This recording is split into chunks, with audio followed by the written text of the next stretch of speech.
Welcome back, everybody, to a new episode of the Wisemen. I forgot we had 3 cameras. Hey. Welcome back, everybody, to a new episode of the Wisemen Say podcast, powered by Yamo Media. Ty Fisher alongside Jared Lucas. Buddy, how are you? I'm doing wonderful, man. Beautiful. Even though it's windy out, weather's been off and on. Don't know what we're getting, but It was I'm snowing doing yesterday. Hey, look, you know what? Get that out the way, because now we're starting to get it heat up with all the soccer. Yeah.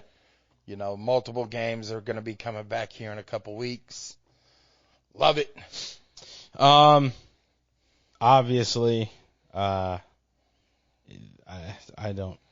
Why? It's spring equinoxes today, and it was snowing yesterday. Get it out the way. It's going to start picking back up with decent warm temperatures on a consistent level now. That's true. That is true. Welcome to Ohio, folks, I guess. So. Get the last bit of snow out while you can. Because like I said, multiple soccer games each week is about to start picking up in 2 weeks, which is huge for us. So, and there's excitement throughout the whole city. Speaking of soccer, we lost our game on Sunday to the place that we play at. They put together a team of free agents who didn't get picked up by a team. Resolute. Yeah. We lost to the Resolute free agency team. That should be their name, the Resolute Free Agents. That is their team name. Really? Yeah. Oh, Lord. I promise you. The But it was fun, though. I mean, I played field for the first time in a while. Nutmeg 2 people. How's your knees? I felt great. Body was sore just from running, but I mean, felt great. But it was fun. Weekend was good, so. I mean, the whole week it was good, honestly. Yeah. For Columbus sports. But there's only one Columbus sport that we like to talk about on this show. What is that? Columbus Crew. Hey. Dominating. All around good win by the Crew. 3-0 over the Red Bulls. I didn't know what to expect, honestly. Yeah. Because there's 2 teams that Nancy calls test. That's Philly and the Red Bulls. Mm-hmm. Right? Because, Philly is Philly. Yeah. Jim Curtin, you don't know what he's coming out with. Yeah. Until you see it on film. But the Red Bulls, you're always going to get that high press. How do you counter it? You know what I'm saying? That's your goal, right? That's your test. And let me tell you what, the original, the one and only black and gold. Forget all the other replicas and imitators. There's only other one, and it's LAFC. Yeah. I don't understand why Nashville people say that the Crew took their colors. Yeah, they're fucking blue. Yeah, they're navy blue. Yeah, navy blue and yellow. If anything, they're Michigan. But asshole. Just like you said, dominating. Yeah. Like it just was a shocker. Like you saw, like it took a minute, right? It took a minute for the game to come alive. Yeah. I mean, they did start out like it was, back in Minnesota. The slow start, but after that 10 to 15 minute mark, man. Yeah. It just. They took over. What was it for? I think it was like at the 10-minute mark, everything shifted. And then it was from the 10th to the 25th or 30th minute. It started shifting back for like 5 minutes. Or about 10 minutes. And then I don't know if they practice this on the training pitch, but Amundsen is underrated. Yeah. He, and whatever Bez got for him, I bet you NYC is sitting there kicking themselves right now. And they are kicking themselves, actually. After MLS Cup, and there were pictures of Amundsen holding MLS Cup and whatnot, NYCFC fans were up in arms. They were pissed. I know they were sick after seeing that. But he is so underrated in the league. A lot of people sleep on him, and face it, the Pigeons let him go for nickels and dimes. I can't remember how much. I thought, did they get him on a? They didn't get him on a free, did they? No, I forget how much gam that Yeah. Bez had to spend, but it was nickel and dimes. Yeah. And quite frankly, if you talk to him, he loves Columbus. Oh yeah, he loves it here. This is like a second home. Like he's himself. You could tell he is. Mm-hmm. Like last year, he was coming out of his shell late in the year, but now it's just like him and Chaburko. Yevon. Him and Yevon are just thick as thieves. Yeah. Like literally, like they're freaking frat yin and yang. They're the first goal. Yeah, I tell you that ball from Amundsen to Yeboah. That's similar to the one in MLS Cup. And he took the cut too. Like I'm like, oh shit, is he gonna try it? Are we gonna see a repeat of last year? Yeah. And then that last minute when he found Cucho, and he had already baited the defender to come out. Here you go, Cucho, be you. What happens? Top shelf. Top of the line. Nothing but the best. I found this interesting from Matt Doyle. Columbus's passing accuracy for the first 30 minutes versus Red Bull's is over 90%.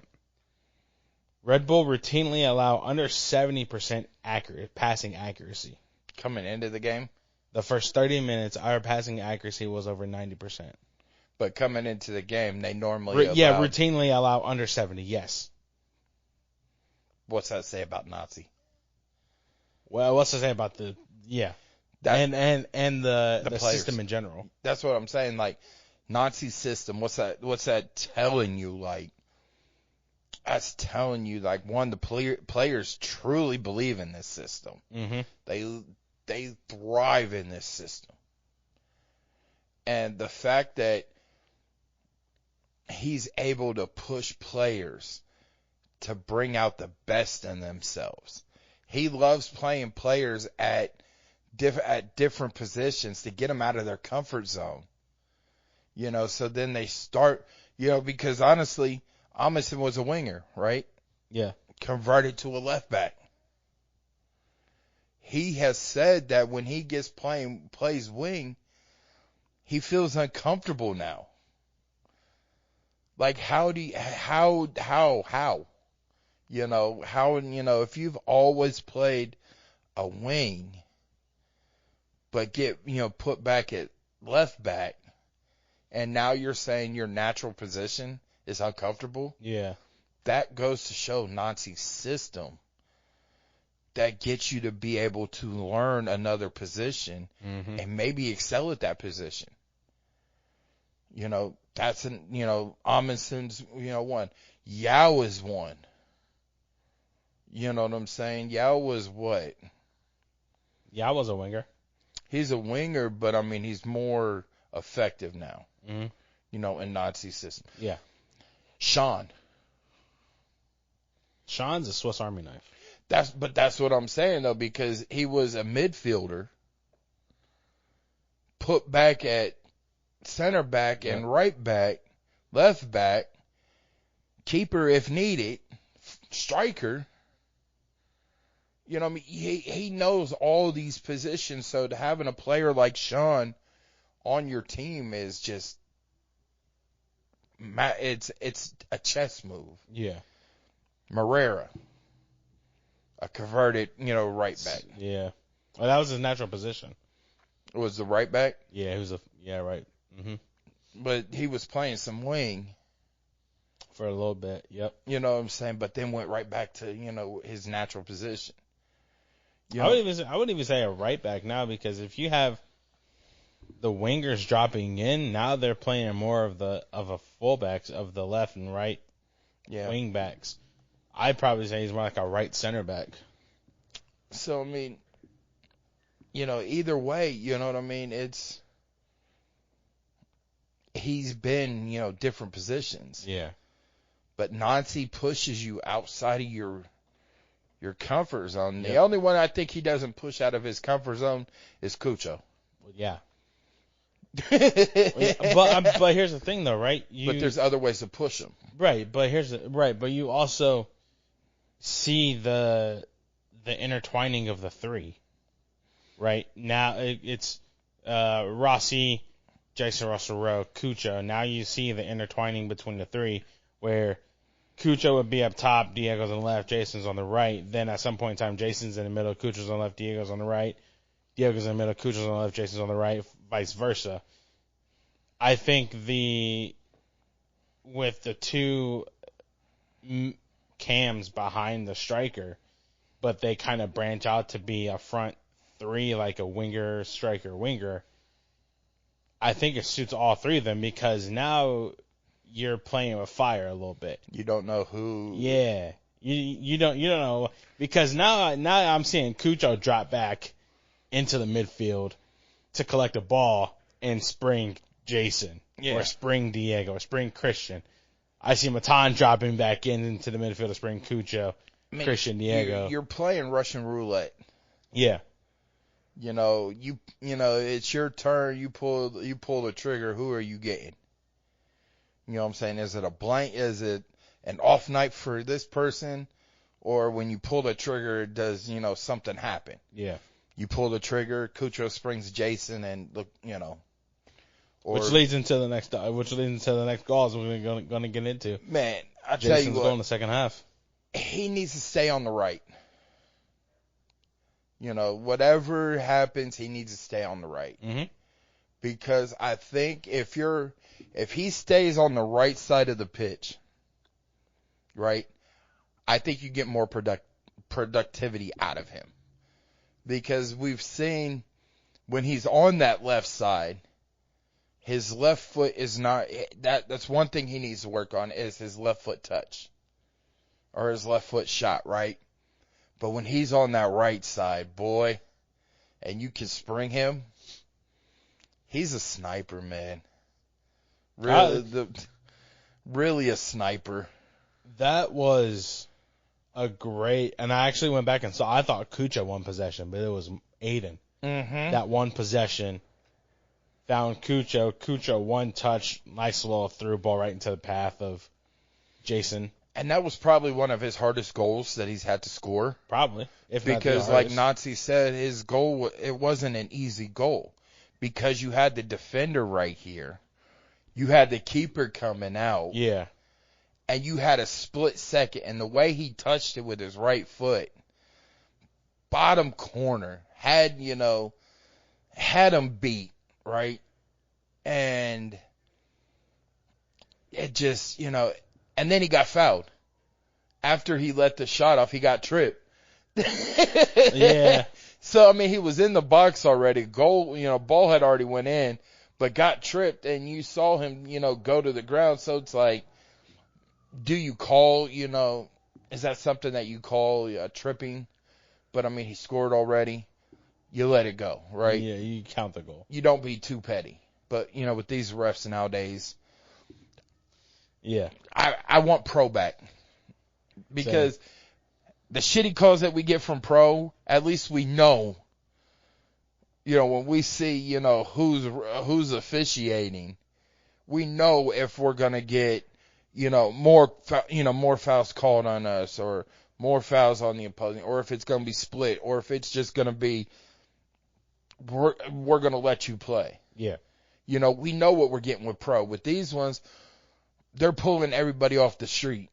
DJs and pastors and troop leaders. Boy Scouts. Doctors. And then we go to the third goal. Aiden's. First goal of 2024. That was well off the training ground, obviously. And that was the before training, festivities. Yeah. They're playing basketball.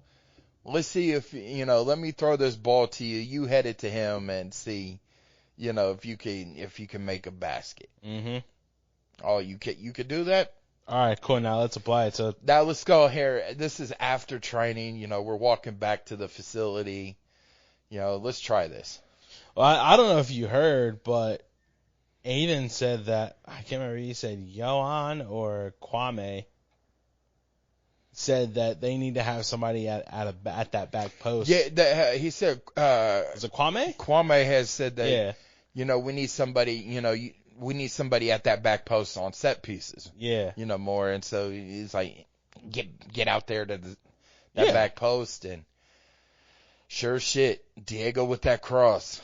Diego with the cross, Sean with the flicked on header, past everybody because Aiden was left unmarked at the back post. I don't know how. There's two players off of set pieces besides Cucho that you don't leave unmarked, and that's Nagby and Aiden. Those two players you don't, like, oh my God. You don't leave Nagby unmarked because the guy can rip it from distance off of one touch. You don't know if you're going to get, a Golazo of the Year award, nominee from Nagby, or if you're going to get the dog goal like Aiden got. Like, it was a simple tap-in off his shin, off of the head, like being unmarked, and like everybody's focused here, and Aiden's like, I'm just going to post up right here. Yeah. I'm not going to move. Oh, wait, here it comes. I'm just going to tap. Now everybody's beat. That's the third goal. Icing on the cake. 3 points on a night that the team celebrates number 3 himself, Josh Williams. And, officially, it's official now. The retirement jersey was in the case, and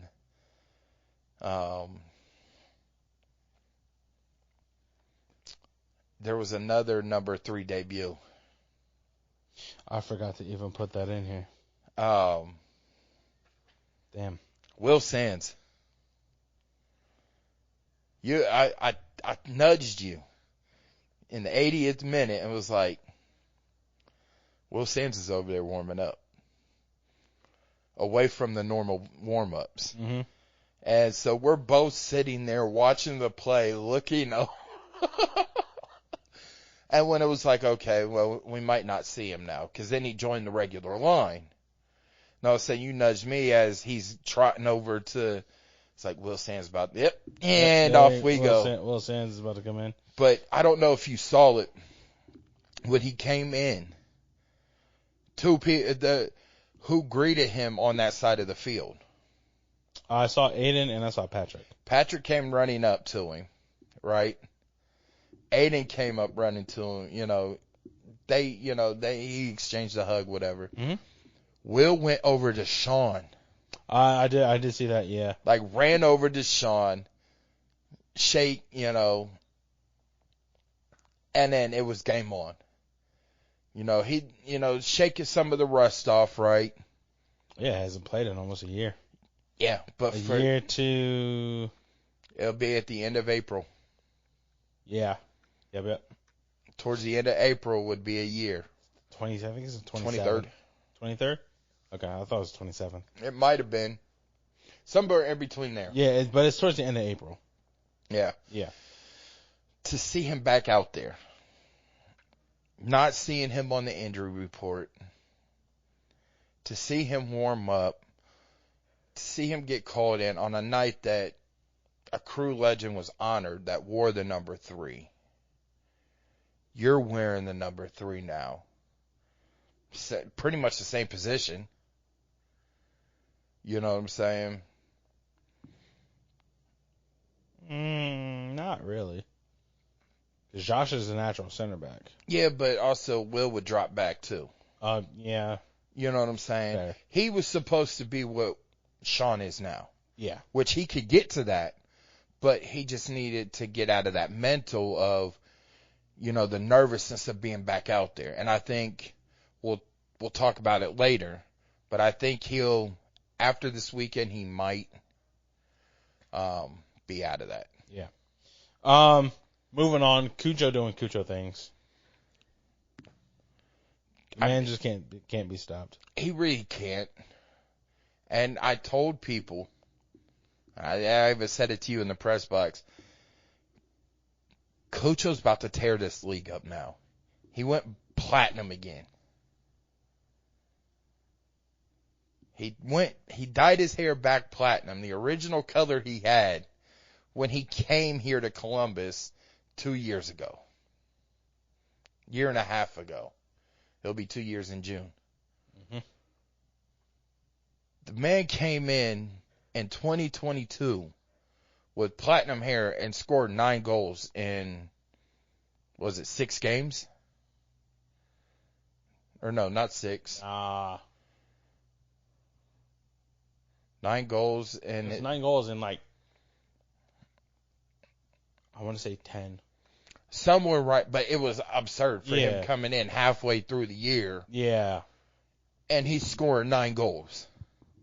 His second game, he had a brace. On DC? Yeah. First game in, he scores the game winner. The game winner. You know, in Chicago. That was a fun time. You know, that was a fun one because Jesus Christ. You know, he scores, 2 against DC, comes back home, scores another one. Cincinnati? Yeah, and just was like, yeah. Off to the races. Like, but then he, 2023, he sort of went to the blonde tips. Him and Lucas both had the blonde tips. Lucas leaves midway through the year. Cucho goes back, natural hair color. Starts going on a roll. MLS Cup, at the end of the year. Yep. But the man went back platinum. He done powered up and went, Super Saiyan God mode on people right now. Because outside of him scoring goals, he does other things.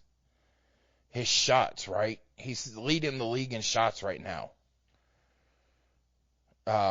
Shot attempts, he's leading the league in shot attempts. You know what I'm saying? I mean, he's doing all this. Creating chances. He's, I believe he's up there in the tops in the league of that. So, I mean, he's in Super Saiyan God mode right now, honestly. The only way to stop him is to double him or foul him. Jason Rosario, silent but deadly. True. That's the truth about him, and you see he got called up. So, I mean, his hard work, Nazi was asked about it, and Jason was like, he said, Jason, it's not because, the call-ups, it's because he earned it. Mm-hmm. The kid has been working on so much, and we've seen that 2 goals in 2 games. It's coming, and he said it. The goals are coming. I feel it. Was that after the Houston match? After the Minnesota. We didn't talk to him after Minnesota. Yeah, we did. We didn't. We had Nazi, Arston. Because I think it was the week leading up to Houston. I have to go back to see which one it was. But it was because he had missed the chances there in Minnesota. The 2 that he had, one that went, wide left and one that hit the crossbar. I thought that was in Houston. And then he had one that hit the that he went over the crossbar in Houston. And then he had one that hit the post in Houston also. Okay, so what was Houston then? But I thought what you said was after the second leg in Houston. No. The second leg against Houston. It was the first leg. It was going into the Houston match. or after the first Houston match. So it must have been out of media availability. Yeah. Oh, because it was supposed to be Matan, right? Mm-hmm. That was going into the second leg. Yeah. It was Yeah, the because week. it was supposed to be Matan. Yeah, you're right. Because I wasn't there. Yeah. It was supposed to be Matan and got replaced by Jason. Yep. Because Matan injured himself. Yeah, and we had because that was after Houston, it was Chicago, and then Houston again. Yeah. Yep. I forgot about that Chicago match. Holy shit. I forgot about that. Yeah, so, I mean, Jason is proven that He belongs. yeah, he's silent because you don't really notice him too much, but I mean, he's putting work in, throws his body on the line. I don't think he gets the calls that he should be. Mm-hmm. But he's been fouled so many times and not been called. Maybe like a couple times, right? But other than that, he's proving to be that he belongs. Yeah. And the reason why he was the Golden Boot for Next Pro the first year, other than Columbus was just dominant. Yeah. I also think after being with the first team for a while, he's getting more comfortable. Yeah. Right? His confidence. Yeah, his confidence has grown. Last one for this segment, takeaways. What is your one biggest takeaway from this 3-0 win? The fluidity. The chemistry, the resilience, the composure. Because I know there was a few calls that should have been, yellows against New York, against the Red Bulls. And I know I turned to you like I was going to say something like, but there's the professionalism up there in the press box, but it's just like, Carlos isn't that a yell at you? yeah, still, but, it's still one of those things that, It is. I think I was about to tell you this. That match reminded me a lot of the NYCFC match last year. It did. In Sergio Boyko. It did, but it was like, I felt like when I was starting to get to that point, I started like, I shut up. Like, I just didn't do nothing. Like, I know I've heard Rob say something, say, what the hell, Yeah. It's like okay, the fan side of him coming out, but I just I learned my lesson once, and now being part of the NASR, upholding some of the professionalism through that, and just also just staying on my toes, just because of everything that a lot of these teams are trying to do with the media. We'll get into that another time. The what? How some teams like to control narratives and ticky-tack, things. I just didn't want that to be one reason why, I get told. Yeah, for sure. So takeaway-wise, it was a fantastic game, a complete game. Mm-hmm. Let me say that it was a complete game from the team, from Patrick all the way up, to all the subs that came in. Yeah. Derek Jones is looking, like he belongs here in Columbus. Even though he comes in, whether it's the 65th, the 75th, the 90th, you're still running into a brick wall. If you try to, run him over to get a foul called, you're running into a brick wall. Then, Christian comes in and Christian is Christian, right? If Yevon comes in, Yevon is Yevon. But he's more comfortable now. Yeah.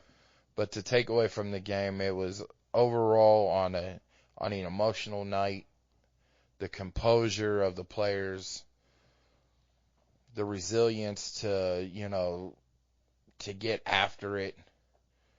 Did not get discouraged when, the Red Bulls were being the Red Bulls, Yeah. right? And just picking your moments. They completed the task. Moving on. 5 different players have been called up to their respective international duty squads. Nicholas Hagan with Guatemala, Patrick Schulte, and Aiden Morris. I'm sort of salty. Actually 6, now that I see it. Yeah. It's 6. Well, one of them's training camp. Tristan Brown. Yeah. But 6 players called up to national teams. Patrick Schulte, Aiden Morris, U23, Jason Rosario with Canada, Taha with the U19 USA, and Tristan Brown with the U17s USA. Just note that U23 team is the Olympic team. Yeah. That's huge. You know, as a 22-year-old getting called up to go to qualify for the Olympics. Yeah, I don't know if these are qualifiers. I think they are. It's huge. I'm pretty sure they are because they're playing in Spain. They're playing Guinea and France in Spain. It's huge. Yeah. You know, as a under 23. You know, sort of salty that Sean can't go. You know, because I think Sean deserves a call up for the Olympic team. But I don't think he has enough caps. He only has 1 as far as I know. Yeah, so he'll be seeing more caps. Especially you got the Copa coming up. You also got Nations League coming up this year, and Gold Cup later on, I believe. Or there's a so lot. There's so much going on. There's so much soccer, but I mean it's big. Jason getting called up. Don't know if that's an Olympic qualifier. No, So that's a qualifier for Copa America. That's still big. You know. Taha. That's big going back to, going to play against England and Morocco. And in Morocco, which he is Moroccan. You know, you're playing from your birth, not saying he was born in Morocco, but his parents are. Mm-hmm. You know, to go to play in the country, where your parents are from, representing, where you were born in, the United States, and Taha is just generational. What is his official one? I found the email finally, by the way. I don't know if I saw the text message. LinkedIn. No. But, I mean, this is, just a note, this is Jason's 4th cap for Team Canada. So he has 1 more before he's capped out to the Canadian national team. Hey, you were talking about Taha, right? Yeah. The prepping for the summer's CONCACAF U20 Championship in Mexico, which will send 4 nations to the 2025 FIFA U20 World Cup in Chile. Jesus.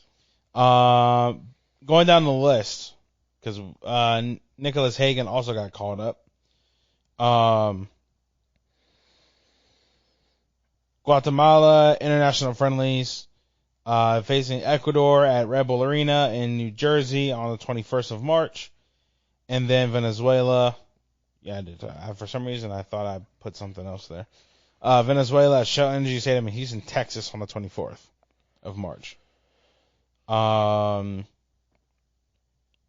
already know Schulte. What days are that for Aiden and Patrick? So they are playing. All right. They face Guinea on Friday, March 22nd in Spain, and France on the 25th in Montbéliard. So both players are going to be out against Charlotte and Nashville. Yes. No. They're not going to play on the 31st of March. Why wouldn't they? I mean, if they're coming off to the 25th. The 25th, they'll leave on the 26th. 27, 28, 29, 30. That's like 5 days. But they're definitely out against Charlotte. They're definitely out against Charlotte for sure.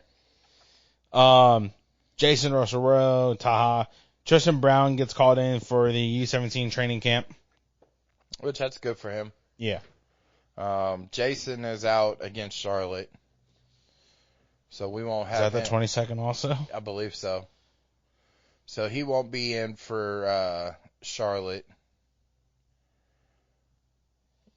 So we'll start getting the team back.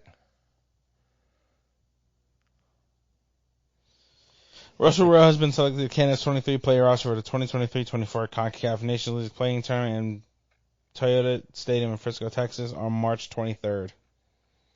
So Saturday. So Jason's going to be out. Yep. The one-game playoff will serve as a qualifier for the 2024 Copa America. Canada plays Trinidad and Tobago for one of the final 2 CONCACAF spots in the 2024 Copa America. So, yes, Jason. So we are without Patrick Schulte, Aiden Morris, Jason Russell-Rowe. Next man up. Guess Uh, what that means? We'll be seeing more of Hinostroza. Probably. Derek Jones. Probably. Sean. Zawadzki? Yep. Yes. Definitely be seeing him. Maybe Christian, maybe Max. maybe. Evan. Well, we're definitely going to be needing Yeah, Evan. we're going to be needing Evan Bush I mean, unless they bring up Stas. for the bench, yeah.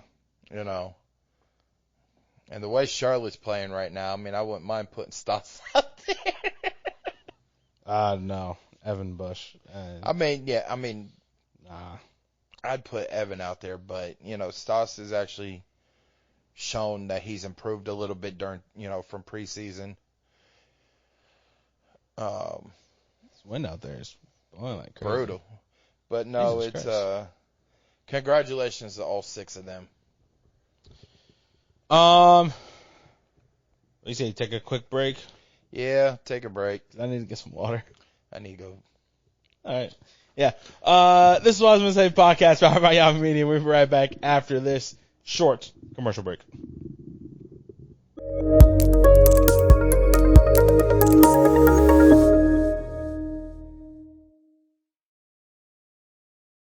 And welcome back. This is a new episode of Capys Corner here on the Wisemen Say podcast. Was it the result that the Capys were looking to get to start off the 2024 season? They did fall 2-0 against the baby Red Bulls. It was the debut for Kelvin Jones as the new Crew 2 head coach. There are pretty big shoes to fill there. With the loss of, Laurent Courtois moving up to, the majors, the major leagues, taking over CF Montreal. It was wondering who was going to become the head coach. And honestly, they are in good hands with Kelvin Jones. He's been around for some years now, since 2017. Worked his way all the way up to now, coaching the U12s, U14s, the 16s, the academy director, the UPSL coach. Now he's the Crew 2 head coach. To note that also, Kobe is still there with him, so he does still have his assistant in Kobe. So, I mean, it's going to be pretty big shoes for him to fill. Talking with Coach Jones after, the match on Sunday, he likes where the team is headed. This was, this is the actual first, real game outside of preseason scrimmages that this team has had together, in a league sanctioned match. This is the first, real, all on the line, for the 3 points, right? He was pleased with how the team turned around in the second half. It just looked, the baby Red Bulls, pretty much dominated the first half. They went up 1-0 at halftime. And then Crew 2 just came out, looking different, right? They were a little aggressive, and it just looked like on the second goal it was a turnover, and they just countered, scored the second goal of the game, held on to that goal, to that lead, 2-0 lead. But the team, is sort of figuring themselves out. You got new players coming up from the academy. You got, current players that were there last year. Will Sands actually went almost a full 90 minutes. Philip Quinton almost went a full 90 minutes as well. I will say that watching him play, he did get a little bit better, improved on his placement on the field. You saw Cole Maroka out there for a little bit.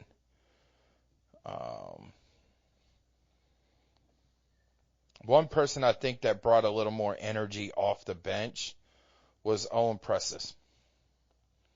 And when he came in, it looked like a younger version of Sean out there. He was everywhere, literally. He was everywhere. Strong leg on corners, on set pieces, but he can create chances, and I believe everything is looking good though for Crew 2. The one thing I will see that I didn't like was the constant arguing between each other. Like, if this person wasn't here, on that, or there was, it seemed like there was too much bickering out there between players, and not enough real veteran presence out there to, pretty much squash everything. I do think Jaden Dodd does need to get a little bit better. He's used to the college scene, so this was his first pro games. So time will surely tell, where he's at. I just think he was jogging around the field too much when he should have. There was times where he should have took off. And just the careless turnovers, some of the careless turnovers that they had. And with that, I will throw it back to you, Ty. Going from Crew 2 now to a lower division. Inter Columbus. Yes, I saw that. Has made some moves on the coaching aspect of it. For those of you who don't remember, Chase Vance was on our show a couple weeks ago, maybe a month and a half ago, I'd say. Probably. It's been so long. Inter Columbus is a UPSL team playing here in Columbus out of, what is it? Grandview. No, I'm talking about in Columbus in general. 1, 2, 3, 4, 5, 6. 6 teams in Columbus. In the Ohio Indy division, yeah. They actually aligned with, there's 2 teams in Indiana. Yep. So the conference alignment was announced in late February, sorry. But Inter Columbus, made some moves on the coaching front. I am wholeheartedly sorry if I mispronounce any of these names. But for their UPSL side, Nick Malababich, his professional profile, 10 years coaching experience, 4 years with Olentangy Liberty High School as a varsity assistant, JVA head coach and head goalkeeping coach. 6 years with FC United as an assistant coach and director of goalkeeping. 2 years with Final Third Foundation as director of goalkeeping. And 4 years with the Ohio ODP circuit as a talent scout training coach. Oh. He has his U.S. Soccer D license, USC Level 3 goalkeeping coach license, Columbus Crew Apprentice Program, played at Capital University, and was a 2017 Ohio State University graduate of economics. Nice. So that Crew Apprentice, Okay. does that mean he, going through the ranks for the crew, or? I have no idea. That's a Chase question. Now, they do have a second team that Chase told us. They'll be playing in the NOSL. I think that's the Northern Ohio Soccer League. Yes. They have a head coach, Ben Wineland. His professional profile, 5 years coaching, 4 years with Elite FC U17, U18, U19 as the head club coach. Blast FC U19 head club coach. MPL head coach as well for Blast. And 4 years with Olentangy Orange High School as the head JVA and JVB coach. So you got an Olentangy Liberty and an Olentangy Orange. Yep. How's that going to... NFHS certified, U.S. Soccer Grassroots certified, and he is a 2008 Wright State University graduate of business management. So that's good. Yeah. And they have a goalkeeping coach. Nick Hills is the goalkeeping coach for, I would say, both teams, honestly. Goalkeeping coaching career, Soccerfield Academy, Saints International, which is affiliate of Southampton. Okay. From 2022 to present. High school level, he was the Zanesville Bishop Rosecrans High School boys and girls. Oof. 2016 to 2021. Bexley High School boys and girls, 2022 to now. At the college level, he was the goalkeeping coach for Muskingum University men's soccer from 2017 to 2021. He is currently the goalkeeping coach for the Panthers of Ohio Dominican University. Nice. Started this year. And Ashland University men's and women's soccer from 2020 to 2022. At the club level, he has worked for Ohio Premier, Zanesville Arsenal SC, Ohio Extreme SC, and Columbus United SC. Yeah. So he's got some roots in where my family's from. Where? Zanesville. Zanesville? Yeah. My best friend is from Zanesville. We went to, it was a credit recovery dropout prevention school. Mm-hmm. And she's from Zanesville. But now she went back to Zanesville, and now she lives in Grove City. So, shout out Dana. Love you. But yeah, Inter Columbus making moves. Also signed a couple players, if I'm not mistaken. Look at Chase making some moves.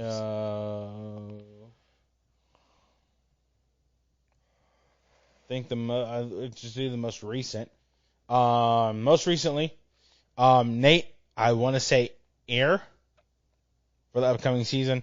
D1 at Wright State University, USL 2 with the Dayton Dutch Lions. Played with Club Ohio Premier, which is OP for those who don't know, and OVPL U23s.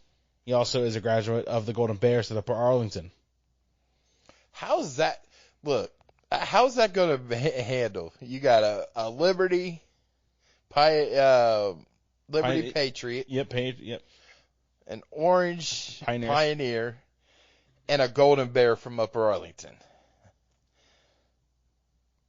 Hey, all those get put aside when you sign with one team. Now you need a Cardinal, a St. Charles, and you need a Berlin Bear. And a Brave.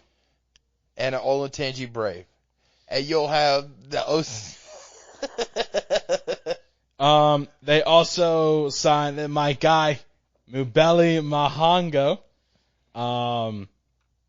A great guy all around, plays for Ohio Dominican University. Favoritism. Got to. His playing experience: U15 Malawi national team, Bakersfield College in 2019, conference champions. Honorable mention: an all-freshman team 2019 while at Bakersfield, out in California. Obviously now with Ohio Dominican. Great guy all around. That's my dog. Shout out Mube. Bro, Panthers. Speaking of Panthers, tomorrow or Wednesday night. Oh, well, I forgot. This is going out Friday. Oh, well. Fuck it. Next week, I'll have a small recap of Ohio Dominican's spring game against Capital University. That took place on Wednesday. There you go. All right, cool. I completely forgot about that, honestly. I'm not going to lie to you. So this is actually pretty cool. When's Inter Columbus start? Oh, I have not gotten a schedule yet. Okay.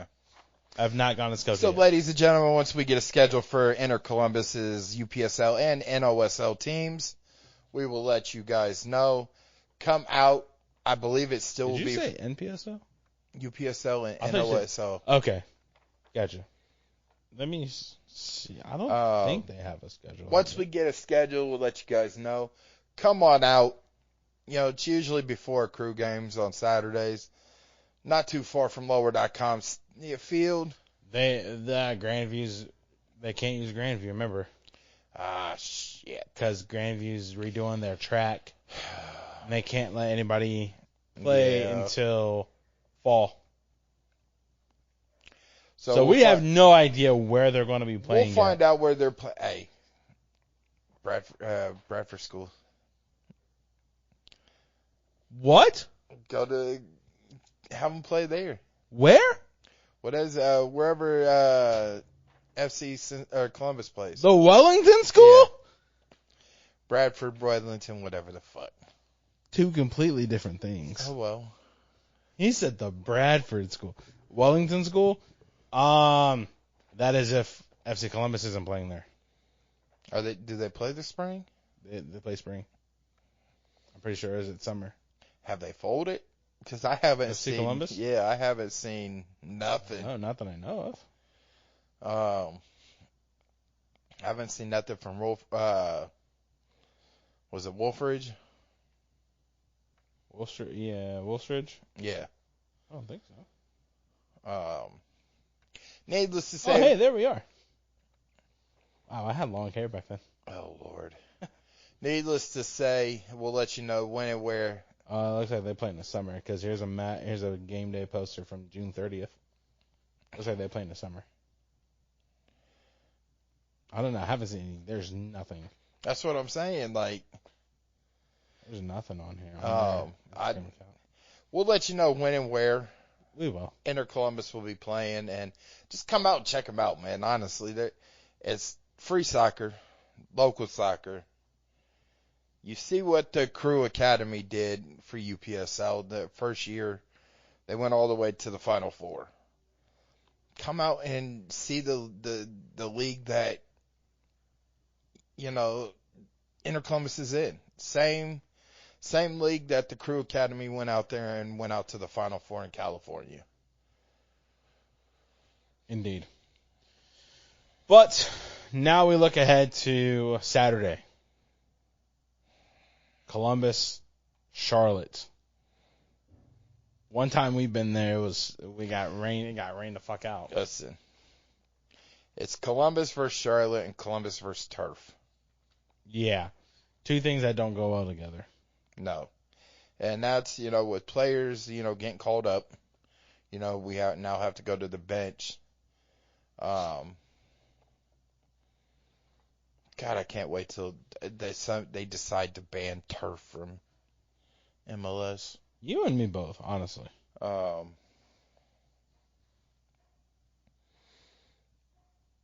This is honestly going to be a good road test. Minnesota was a tough one, but this is going to be a test for Columbus because they have not won in Charlotte yet. You're right. I believe they're 0-1-1. And down at Bank of America Stadium. I don't know. Yeah, I think you're right. They lost last year down there 1-0. Yeah.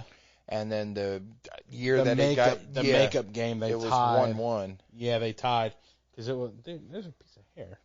Because Lucas hit that The 45, longest free kick in MLS history. Yep. Form, Charlotte's not looking that good though. No, but they're still getting used to Dean Smith. Is it Dean Smith? Yeah. Dean Smith. They won their opener, 1-0 against NYC.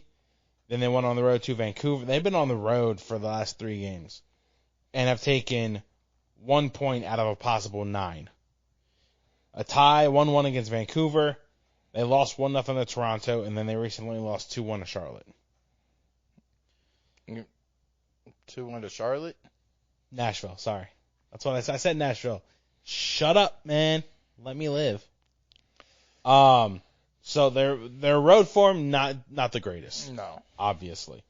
Columbus, on the other hand, have yet to lose a game. Still undefeated. One of 2 teams. No. Yes. No.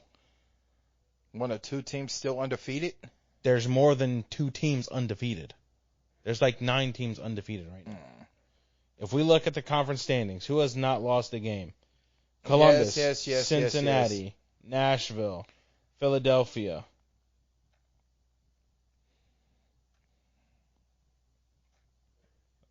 Hang on. I was looking at it. Yeah. Columbus, Cincinnati, Nashville, Philadelphia, Minnesota, Vancouver, LA Galaxy, St. Louis, Sporting Kansas City. All right, you got me. I was going by what that post was. But wait, what post? The Fox Soccer one? The one that Rob put out? No, okay, I know which one you're talking about. I know which one. You're talking about, Is that home or? They haven't trailed at any point in their first 6 matches across all competitions. The only club to accomplish the feat, FC Cincinnati. Okay. This one, you're looking at this one. After this weekend's MLS matches, Columbus are tied for first in the MLS Supporters Shield with 10 points and second with a game in hand when factoring in a +5 goal differential, trailing only Miami. Okay. I'm getting +8. Minnesota is the only other club with 10 points. Yeah. I see where you were coming from though. Yeah, for sure. Because I saw that this morning. I was actually going to bring that up. I bookmarked it today. I was going to bring it up actually. So thank you for that. All right. So one of 3 teams to have 10 points so far. One of 9 teams still unbeaten.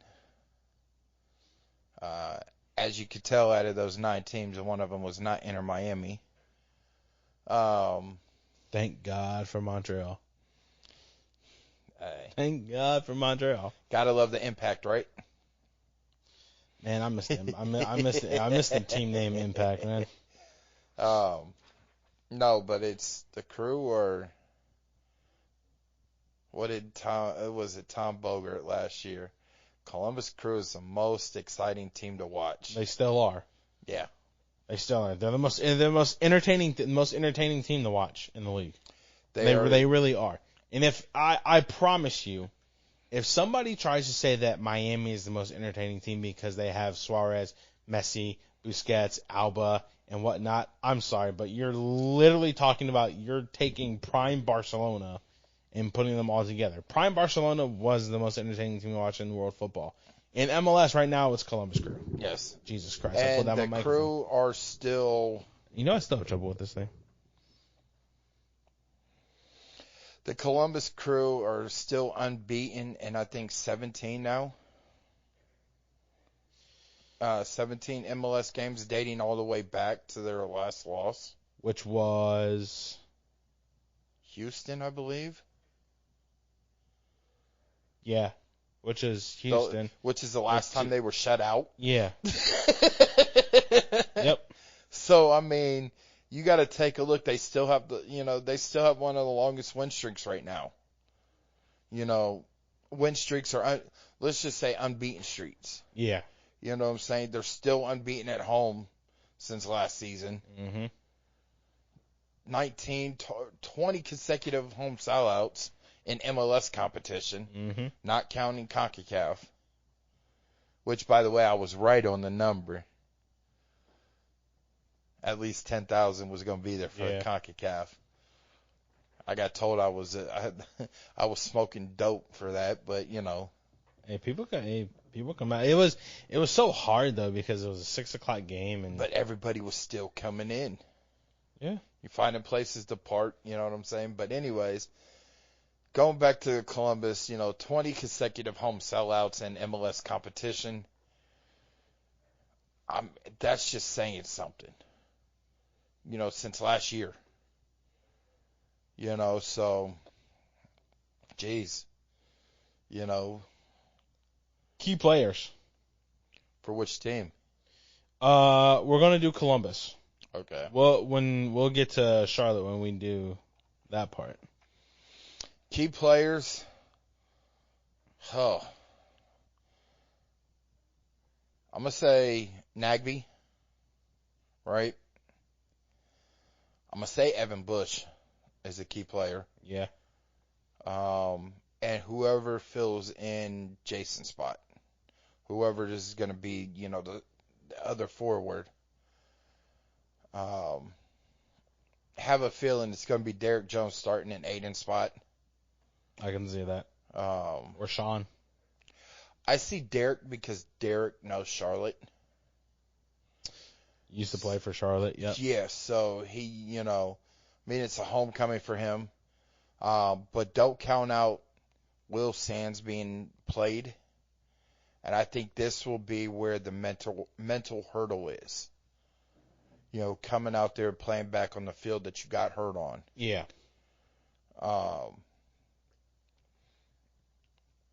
How you come out there and handle it, right?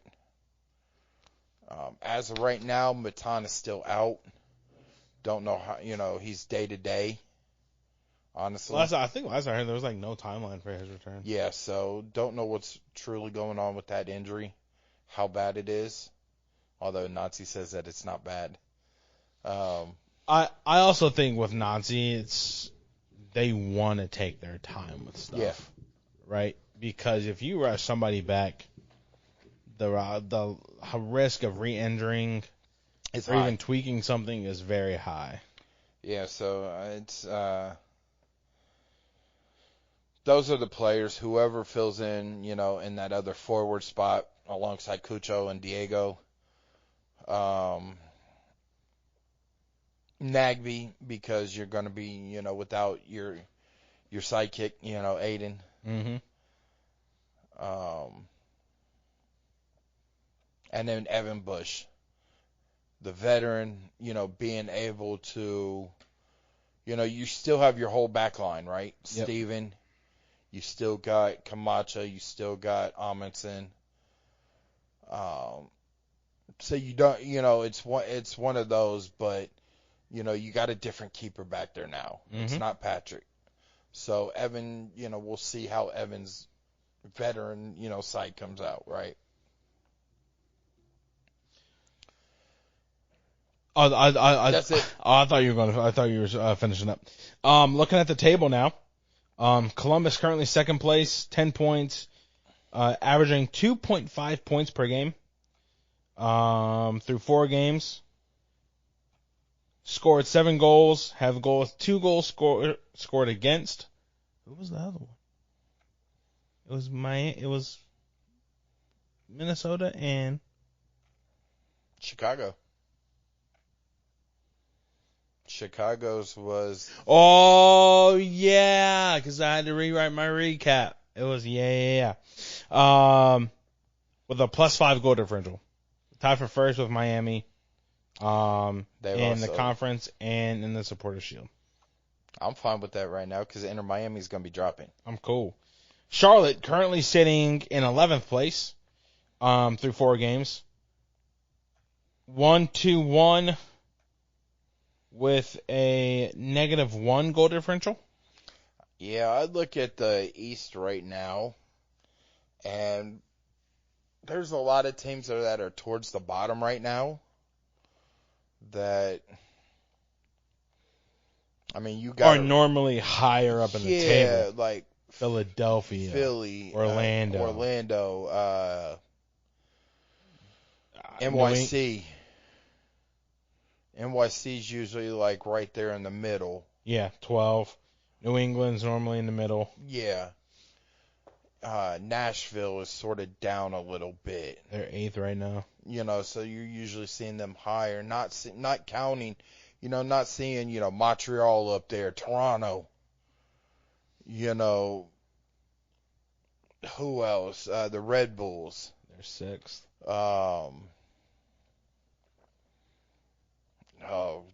DC United. DC United stays right around the middle. They're 9th middle right to middle to high. Yeah. Chicago's up there. 10th. Still, what I'm saying, that's They're like right on the cut. yeah, right off the cusp there. of. But I mean, they're starting to click. They're getting some of that timing down with Capys, and then doesn't help that they have the wind playing on as the 12th man. But it's just, you see some of the powerhouses like Orlando and Philly at the bottom, like what's really going on. Yeah. But it's still early. Oh, yeah. Joe, your key to the game.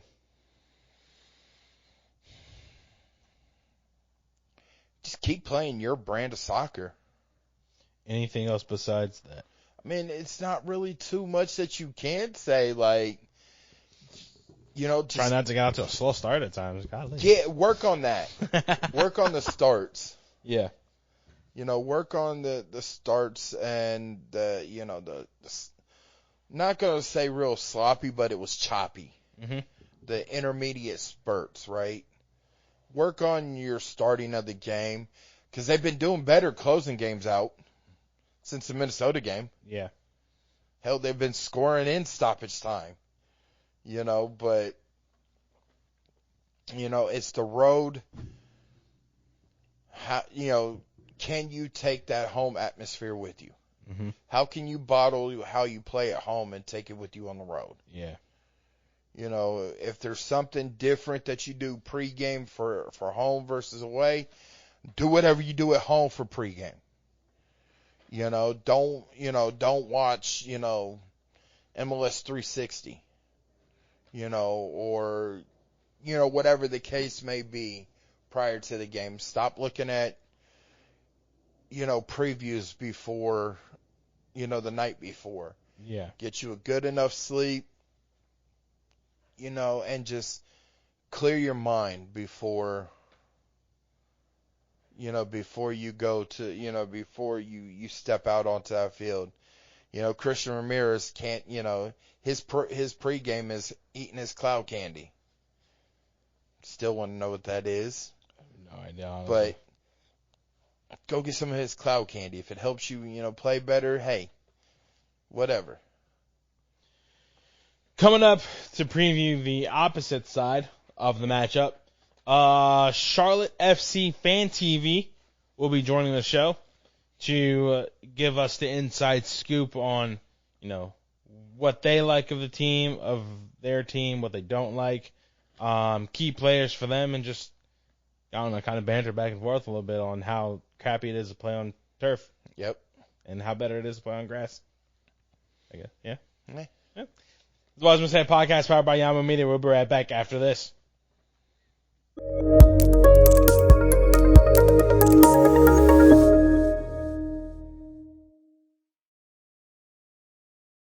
Welcome back, everybody, to the Wisemen Say podcast powered by Yamo Media. Ty Fisher alongside Gerald Lucas. Lee with Charlotte FC Fan TV joining us to help preview the matchup this weekend. Lee, how are you? I'm good, guys. How you doing? It's another day in paradise for me. That's right. So first of all, just tell us a little bit about Charlotte FC Fan TV. What do you guys do? Yeah, so basically we're just fan media, right? We do fan interviews after the home games. We do a live stream on YouTube on Tuesday nights at 9 Eastern.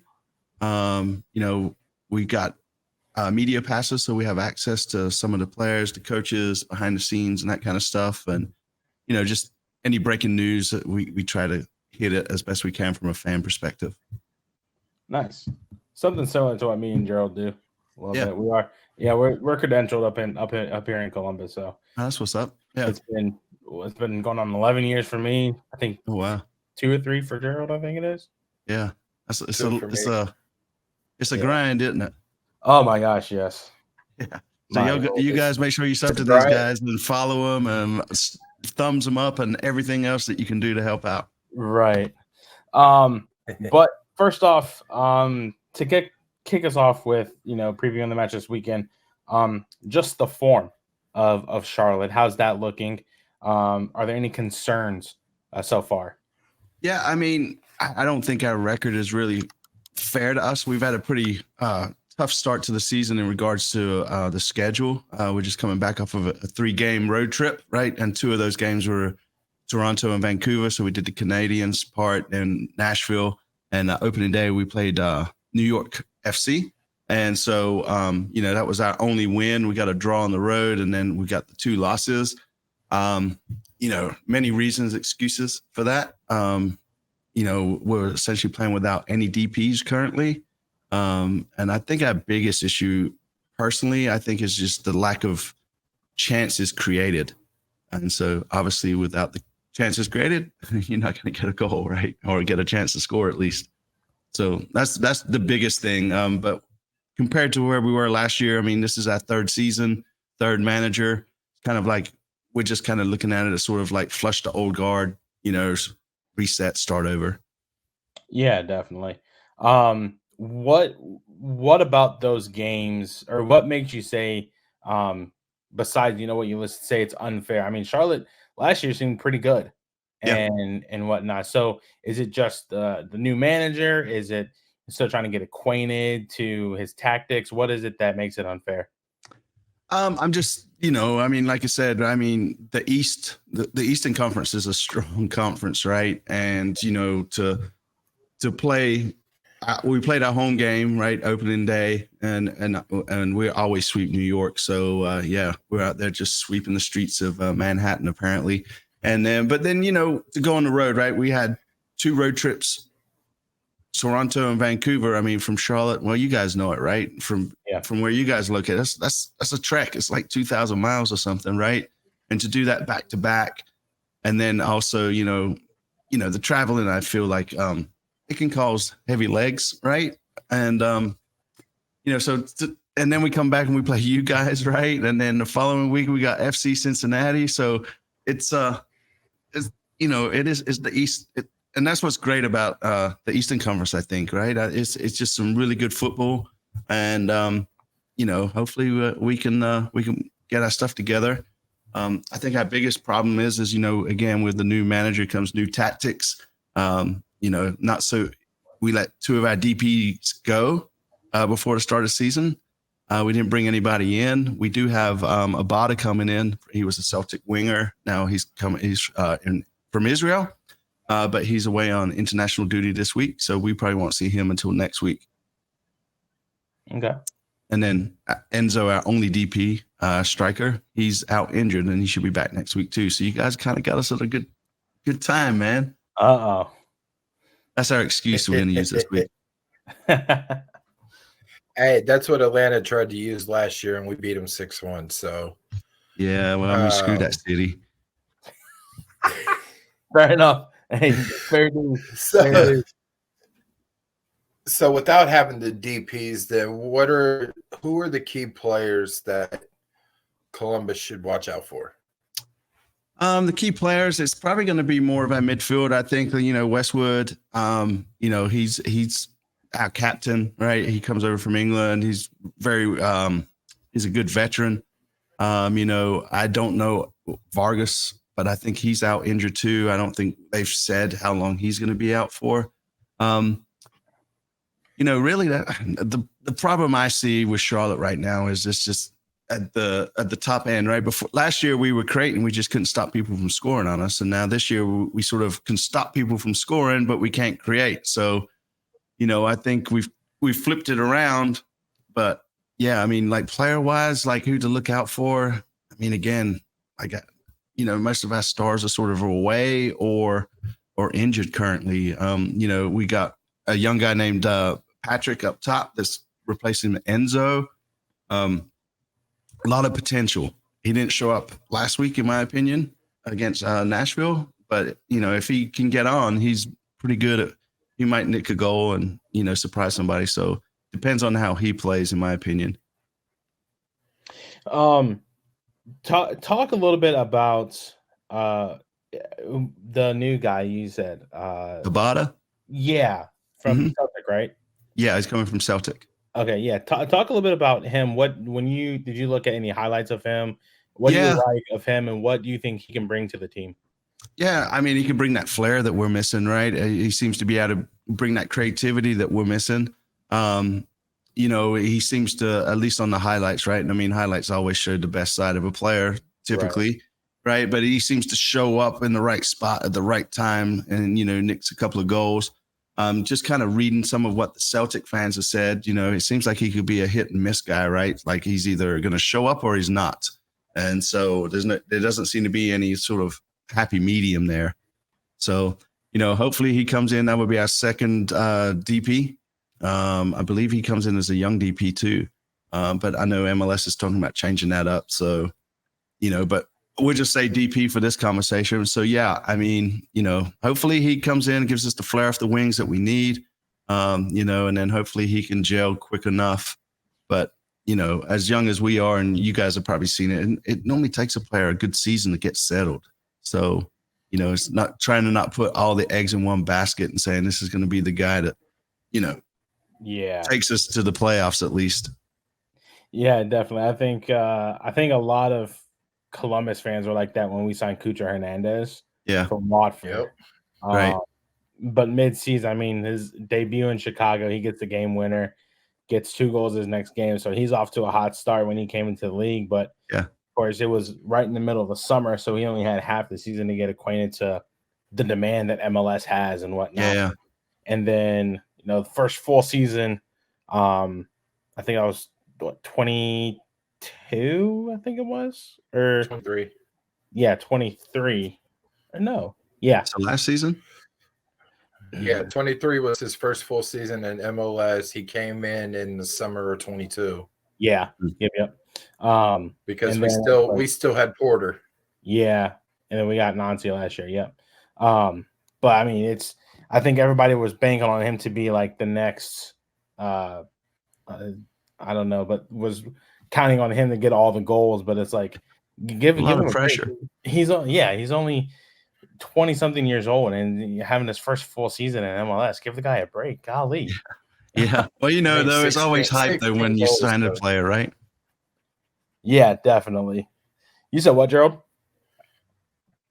I mean, 16 goals in his first season. So, I mean, it's not bad. It's not bad numbers. Yeah. I mean, you boys look good last year, man. Yeah, I think the picture behind Gerald says it all. Yeah, I wasn't trying to. I kind of set myself up for that one, didn't I? Yeah.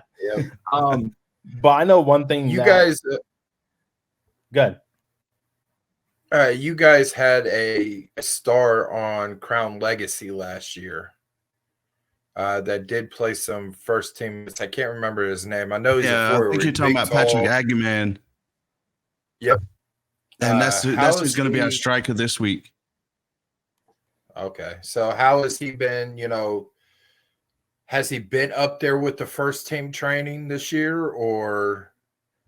Yeah. So, I mean, last year he had some sort of like, super subs, come on and he would like nick a goal and actually play pretty well. Last week, Enzo was out hurt. He's our starter, right? He's our starter for our striker position. And he got to play the full 90. In my opinion, his first touch was heavy. He didn't play the game that we were expecting and kind of counting on, right? So hopefully this weekend here in Charlotte, with the fans behind him, he'll show up and get a hat trick. Yeah, because I know he was tearing up, with Next Pro last year. Yeah. And especially he's still raw. Yeah, he's pretty raw still, in my opinion. But he's got a bright future. It's just a matter of if he can actually pull it off instead of being like that, shake that sort of super sub, mentality or that stigma that comes with it, right? Yep. Charlotte has not been nice to Columbus in recent matches. The one, and Gerald will back me on this one. The one, well, let me preface this by saying this. How long has Charlotte FC Fan TV been around? Since inception? Yeah, so Charlotte FC, kind of pushed back a year because of COVID. Mm-hmm. And so we came out the gate when the team name was announced. We were established 2020. So this would be our 4th season. That first season was kind of washed, right? We're just trying to make content, build the community, get people to know that we're out here. And then, this is season 3 for Charlotte FC. So this would be our 4th season. All right. So to piggyback off of what I was going to say, Charlotte has not been nice to Columbus. And the one, not perfect, the one match that comes to mind, and Gerald is shaking his head, is the match that was in, I want to say it was July. It got canceled? Yeah. No, It was in like May or June. It was one of the summer months. Yeah, Charlotte weather can be finicky like that. Like last year, we didn't have any games get postponed or anything. But then you guys came down. We stood in that damn stadium for like 3 hours waiting for it, and then they finally called it. Because if you leave, you can't come back in, right? Right. So while we're spending $16 a beer waiting around, right? It's a little pricey. Yeah, that was 2022. Yeah, we got to Charlotte, and we were able to get into the stadium. So we were there from I think 4 to midnight. So about it's a long day. 7 hours, get to give or take a little bit. Yeah.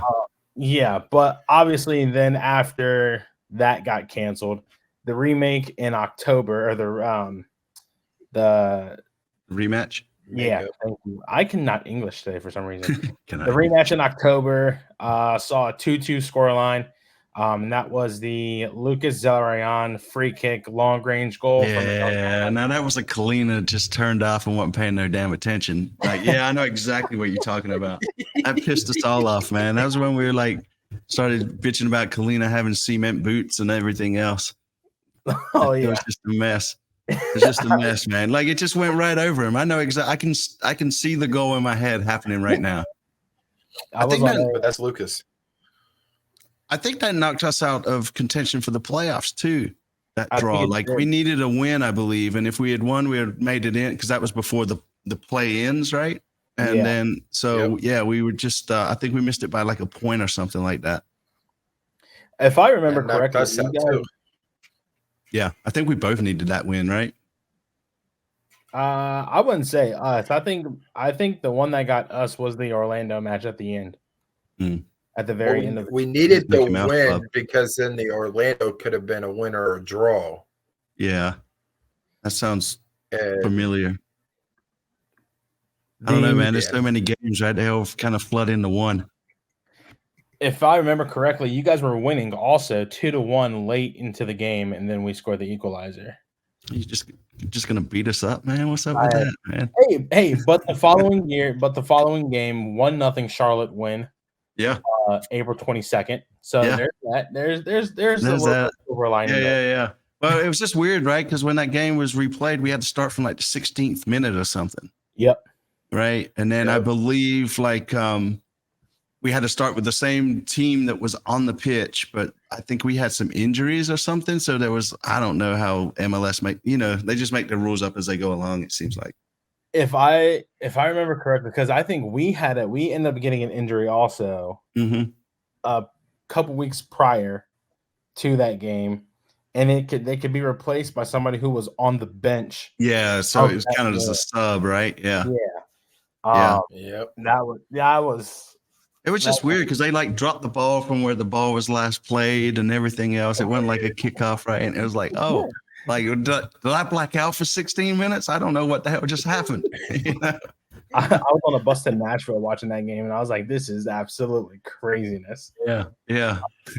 And then the return leg in June saw a 4-2 win for Columbus. The series sets at 1-2-1, 1 Charlotte win, 2 draws, 1 Columbus win. That's fair.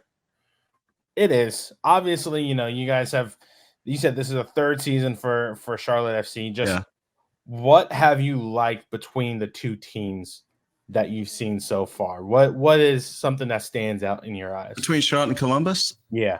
Yeah, you guys bring a pretty good following with you. We're out there at the tailgate here in Charlotte, and you guys are always welcome in, and you guys are always welcome to hang out with us as well, right? But yeah, I mean, team-wise, I think it's always been a good battle, right? It's been a good game.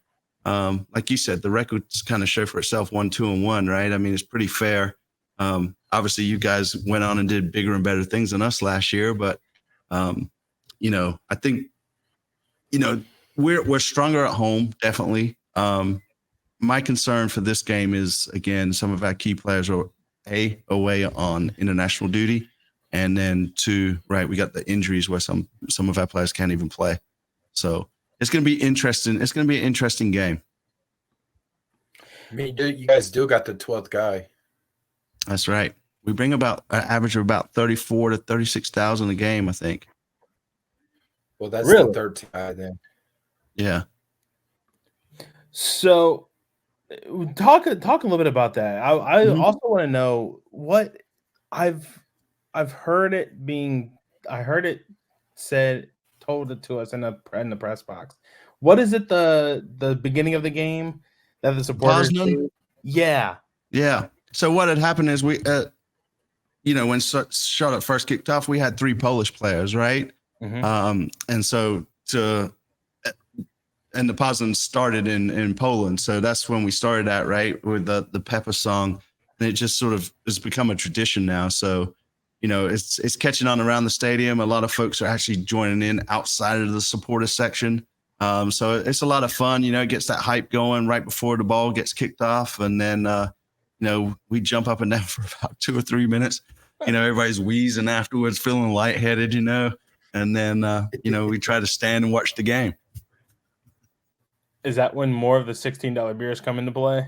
Yeah, well, when we score, what had happened is our first win or whatever, our first goal in the Bank of America Stadium, everybody gets celebrated because they make us put our beers in plastic cups. I don't know if they make it do it for you guys too. Yeah. And, when you cheer, right, the beers go up. And so now it's become a sort of a tradition of when we score to launch your beers in the air. But what happens is you get those assholes behind you that just want to dump the whole beer right on you. So, it's fun, but it's like when you get those guys though, that just want to throw like orange juice on you or whatever. Right. And it's like, it's like, I don't know. To me, those are the fans that just kind of show up because they're scared of missing out. Yeah, definitely. Sounds like a frat party. It can be. It's a lot of. I own a Dave Tepper, right? I mean, he first came out and said, let's party, right? That was sort of his catchphrase when the team was announced, and which is fine, right? Because it was supposed to be this big party with a soccer game in the middle of it. But at the same time, it's like, let's use common sense, man. Not everybody wants, the beer's gonna. If you get a little bit on you, especially during the summer, it's kind of cooling actually, right? It's like, man, it's kind of relief. But the problem is though you drive home, you're stinking like beer, right? And it's like, like if you get pulled over, can you like test my shirt, not my breath, right? Oh yeah, definitely. It's also sticky and all that shit. So. Yeah. It again, it's like, if it goes in the air, that's fine. It's just when those guys just, you see them. We've got pictures of people doing it, just like pretty much just dumping the whole cup on somebody's head. It's just disrespectful. Yeah, definitely. Looking at the current table of the 11th conference, currently sitting in 11th, but obviously, there's what you guys have played 4 games, so still a lot of early soccer. Days, right? What's that? Early days. Oh yeah, still a lot of soccer to be played. But I want to talk about last year. Yeah.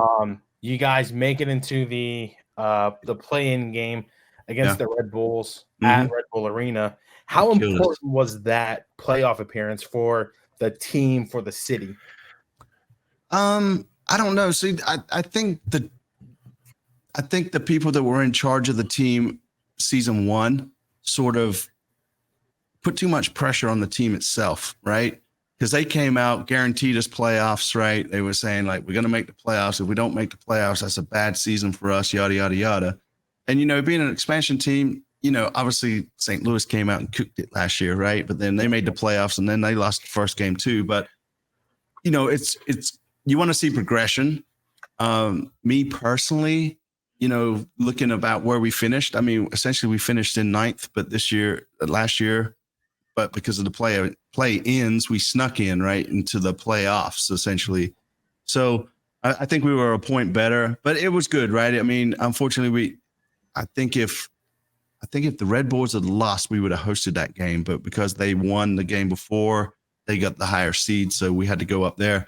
But yeah, so we haven't really had a playoff game in Charlotte, but again,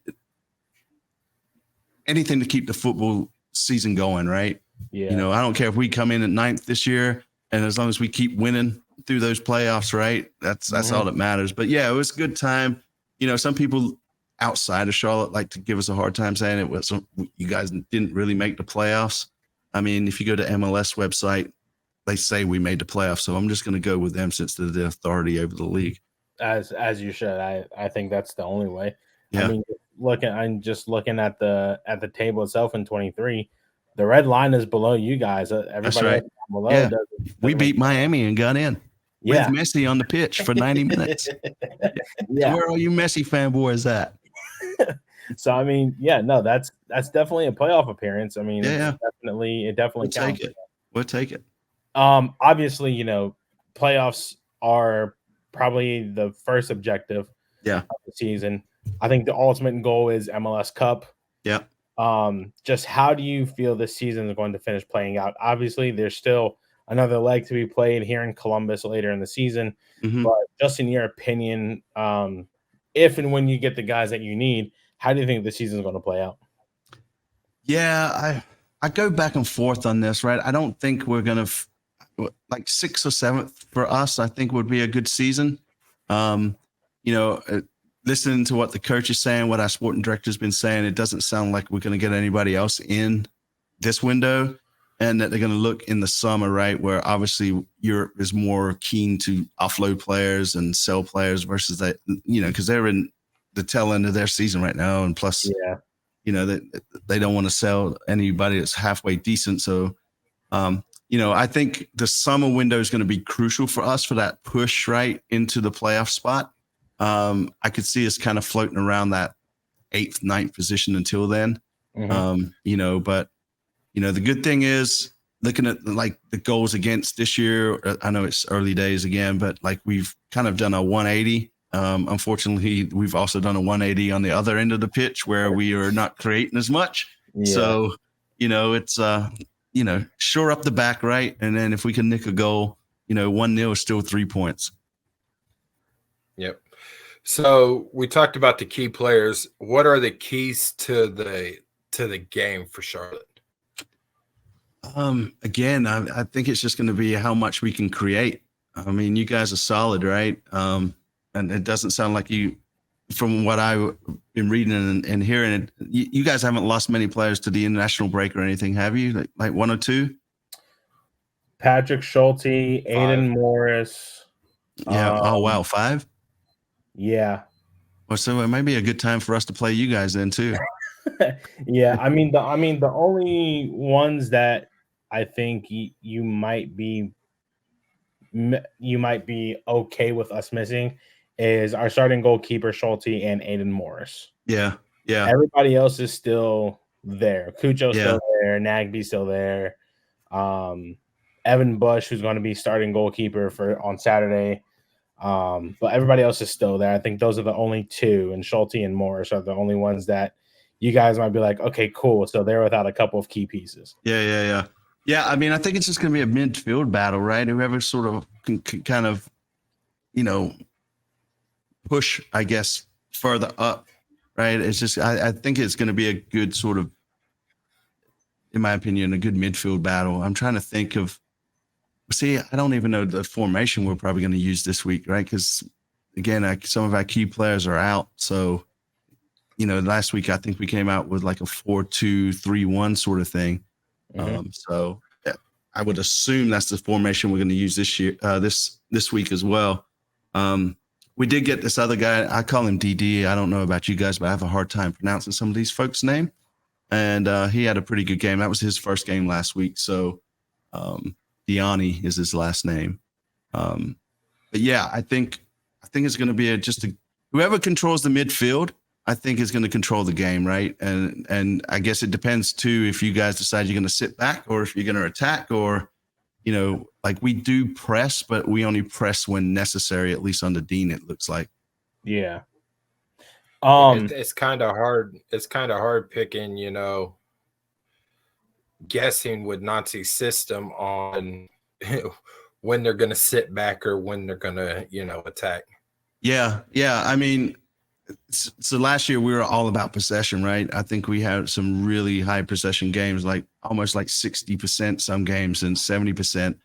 And then the way the new coach Dean Smith plays, he's more direct, and so it'll be interesting to see, because last year it was like, oh, we're on this fast break, but then all of a sudden we'd stop and pass it back and reset and then pass it around. I don't want to say they're useless passes, but when you're passing it back and forth between the defenders for 5 minutes, right? It's like you got to go that way, guys. But so, and I think our new coach Dino, he allows the players some freedom to roam too. So he's like, don't overthink it. If the shot's on, take the shot. And that sort of thing. And I feel like last year the guys were sort of held back, and had to play a certain way. And then we had a ton of players playing out of position too. But that's a whole nother story. We won't harp on last season too much. The one guy you're talking about, is that Jabril Diani? Yeah. Mm-hmm. Okay. Another player I think you guys might be seeing, Derek Jones. Yeah, I hate that he went up there, man. He's a good player. You guys got a good player, man. He's big and physical also. Yeah, no, because I mean, when he was in, he would sit right in front of the back four, right, and just sort of be that sort of defensive enforcer, right, a midfielder. And yes, he seems like a good guy. For whatever reason, we let him go, and you guys snagged him. So you guys got a good one there. So why I won't be cheering him, I also won't be booing him. That's fair enough. I think that's a lot of consensus with players that go to another team and they have to face their former club. I think the biggest one that I saw was Brandon Vasquez when he went to Monterey, and Monterey played Cincinnati in the Champions Cup. It was like, I think Pat Brennan of the Inquirer was like, "Are you going to do the Superman pose?" And he goes, "I can't do it." But then in Monterey, he does it, and it's like, people are like, "Oh, I'm going to cheer him on like before the game starts." But as soon as the whistle blows, I hate the guy. Yes, right. And then after the final whistle blows, I'll love him again. So it's, I think that's a lot of. We just had Justin Merrim up here also. Yeah, is he playing for you guys now? No, he was. He was part of the celebration for one of our players that retired. Okay, yeah, I think we had him for last season. Again, I mean, I think he did well, but he was at the tail end of his season, and then Charlotte didn't pick up that option, so we let him go. Do you guys still have Harrison Awful? Guys, also. No, I think he's gone too. He might be though doing something with the scouting department now. Okay. I need to double check that. I haven't. I heard rumors he was being linked to New England Revolution to join back up with Caleb Porter. Sure, where he's at now. I mean, he's a great guy. Yeah, no, he didn't get much playing time in my opinion here though in Charlotte. For whatever reason, right? It didn't fit the system, wasn't practicing hard enough, whatever. I bumped into him a couple of times out in the street. Seemed super, super nice, right? I mean, most of these players are at the end of the day, they're people, right? And it's sometimes it's tough to come down on them hard, knowing that, like, not to get into some therapy with you guys real quick, but it's people got feelings, families, right? And they don't want to go out there and play like shit, right? They want to ball out, right? And it is what it is. Yeah, definitely. Lee, to wrap up the segment, we do play a little game amongst ourselves and with every guest. It is called Yellow Card, Red Card. Okay. So it does not have to be anything soccer related at all. Okay. If it is, that's fine. I wish I had them. I do have them. Okay, so a yellow card is something that you don't like, but you can tolerate. Okay. Okay. A red is something that you absolutely hate. You don't like it. It is your demise. Okay. So what would be your yellow card and red card? I kind of put yellow card. I think the yellow card would be the security ops at Charlotte in the stadium. You need them there, but you hate some of the rules that they come up with, right? Yeah. So, yeah. Fair enough. And my red card would be Chelsea, Arsenal, West Ham, Fulham, any other team outside in London except for Tottenham Hotspur. You're a Spurs guy. I am. Through and through, man. Yes. Okay. Yes. I'm originally from England, and that's where I grew up, North London. What's that? What? So where'd you find this guy? Hey, man. Hey, like I said, I'm in a group chat with a lot of people, man. Yeah. Right. Yeah, we just add people. Apparently, we need to kick Ty. That's crazy. Harold, who's your team, man? Glory, Man United. United. Oh, Man United. At least y'all beat Liverpool though last week, right, in the cup. Yeah. Although I do have a partial. I wouldn't say even partial. I do have a liking to Brentford.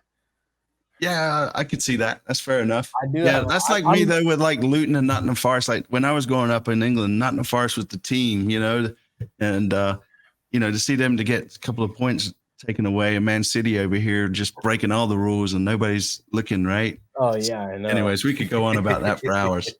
What part of England are you from? London. Okay. Yeah, so I moved to the States about 35 years ago, though. So I consider myself a Southern boy now.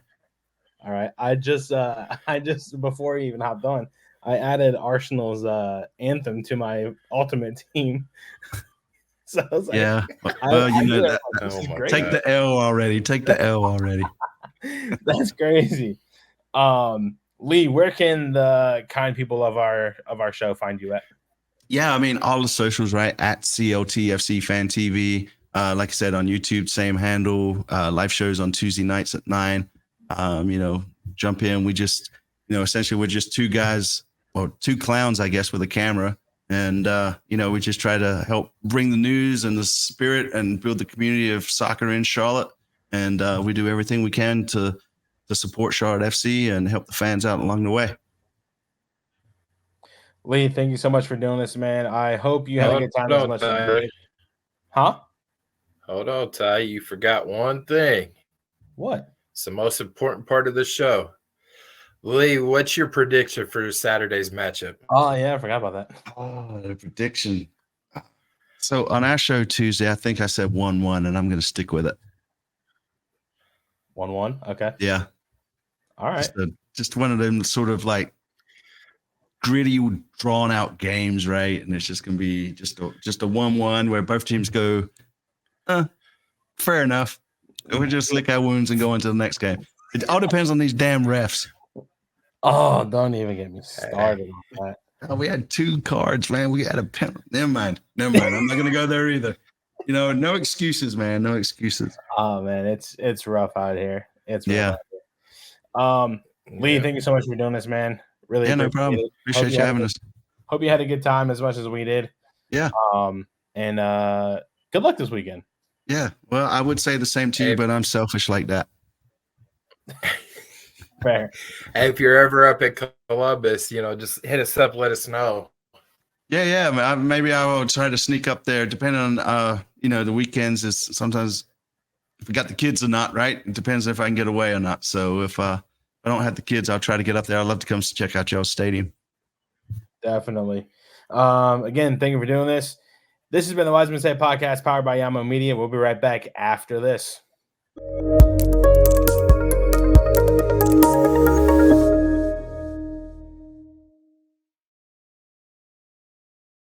Welcome back, everybody, to the Wiseman Say podcast powered by Yamo Media. Ty Fisher alongside Jared Lucas.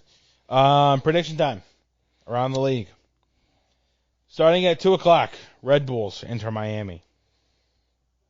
This is a tough one because I don't know if Messi's playing. No. He's not? Not that I know of. Give me draw.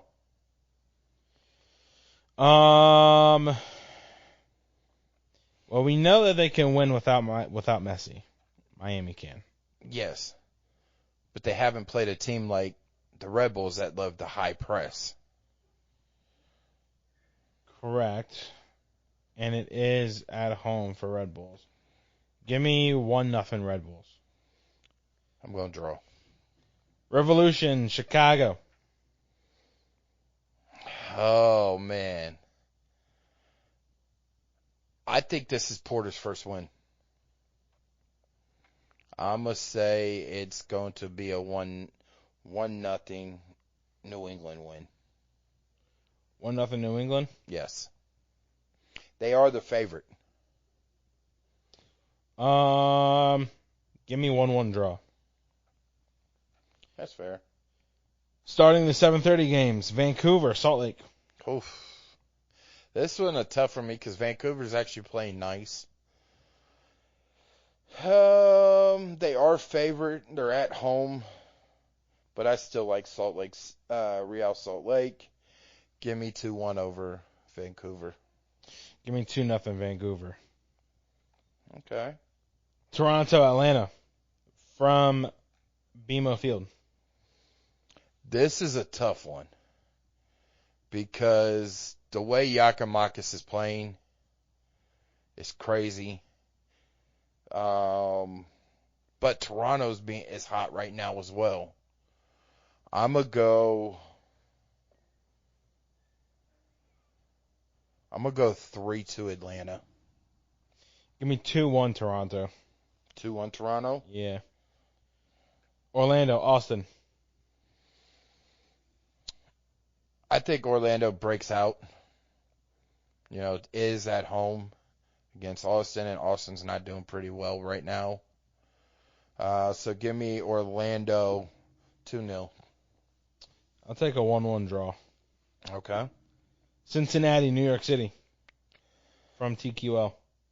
I think New York City pulls it off. I think it's going to be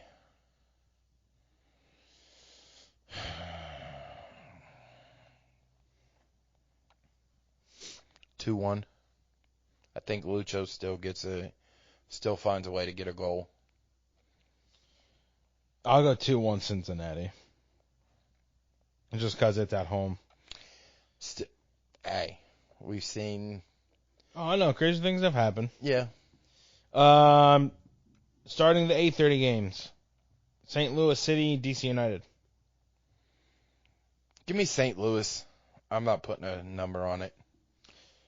St. Louis, I'll go 3-1.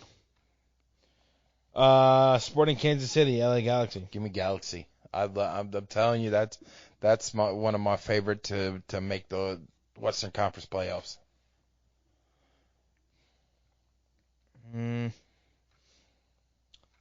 Give me a 2-2 draw.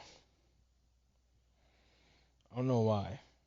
I feel like 2-2 draw is probably the best option. It might be a 2-2 draw, but the way Galaxy are playing right now, man, they're making a claim for that West right now that, you know, to show that there's more than just LAFC and LA. Where are they at? They're fourth in the West right now. And where's LAFC? Third?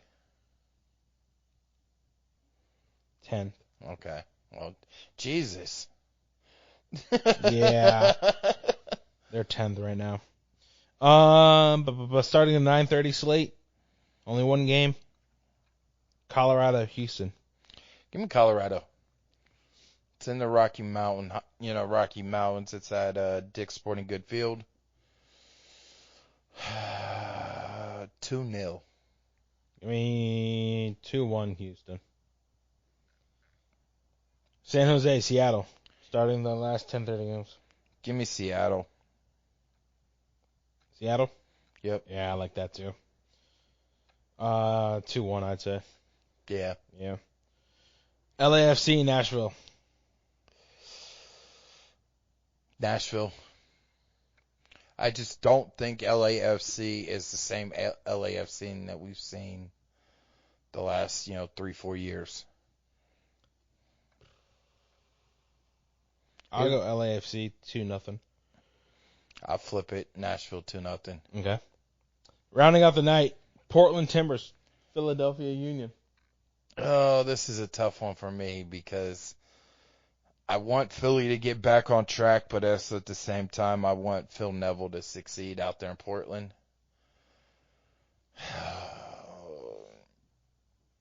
1-1 draw. 1-1? Yeah. Give me 2-1 Portland. I'll take the Timbers. Last but not least, Columbus. Where's it at? There it is. Columbus, Charlotte FC. Columbus is the slight favorite in this game at plus 150 versus Charlotte being plus 170, which I would think Columbus would be more. But Cucho's still here. He didn't get called up, which that's a big snub anyways. Still got Diego, who didn't get called up either. Who? Diego didn't get called up. I thought like you said it sounded like you said Houdini, but it sounded like did you say Houday? No. Who didn't? Who didn't get called up. Okay, that's what You I thought might it as well call him, David Copperfield and Houdini out there. Making magic the way that those two run around on the field. Mm-hmm. I think this is where we see another multi-goal game for Columbus. Give me 3-1 Columbus. I actually like that a lot. I'll take 3-1 Columbus also. I think, the last time Evan played was Leagues Cup. Yeah. So he hasn't really, had game shape. You know what I'm saying? Training shape, he's perfect out there on the training pitch, right? But he hasn't had game shape since Leagues Cup. Yeah. Against Minnesota. Yeah. So I think, it's going to be a little rusty, game-wise until the second half probably. Maybe the 25th minute is when he starts getting back into his form. Yeah. But give me 3-1 Columbus. I really think it's a I think this is going to be a rebuild year for Charlotte, with the new coach like Dean Smith. Yeah. Because it's hard to bring in a Premier League, head coach, to MLS to bring over his style and the whole team gets it all at once. Minnesota United would like to have a talk with you.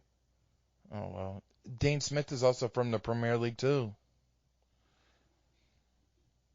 I know. Minnesota United would like to have a word with you. Eric Ramsey's different. How? Because he's from United.